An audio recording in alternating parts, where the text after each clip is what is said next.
এখন কথা বলবো সবুজ দলের ব্যাটসম্যান আশিক হোসেন জিশানের সাথে। আপনি তো একজন উইকেট কিপারও। আজকের প্রথম ম্যাচ ক্রিকেট ম্যাচের আপনার অনুভূতি কি? জি আলহামদুলিল্লাহ, অনেক ভালো লাগতেছে। এরকম ভালো মানে উইকেটে আমি আগে কখনো খেলি নাই, আজকে খেলতে পেরে অনেক আনন্দিত, অনেক ভালো লাগতেছে আমার। তাহলে ক্রিকেট ম্যাচ আপনাকে একটা ভালো খেলার সুযোগ করে দিয়েছে।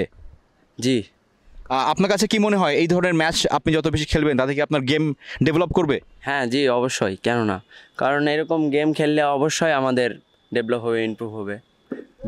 আজকের ম্যাচে তো আপনারা একদম ব্যাকফুটে, অলমোস্ট আপনাদের হাতে গেম বেরি হয়ে গেছে।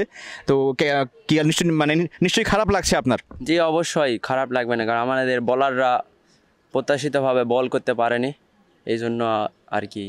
আর ব্যাটসম্যানরা ওপেন অত ভালো হয়নি, এই জন্য আমরা ব্যাকফুটে এখন। Doesn't matter, best luck for next match.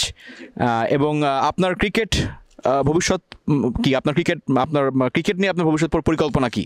জি অবশ্যই সবারই আশা থাকে, কিন্তু আমার আশা ইনশাল্লাহ একদিন ন্যাশনাল টিমে খেলবো, বাংলাদেশের হয়ে খেলবো, এটা আমার আশা আর কি।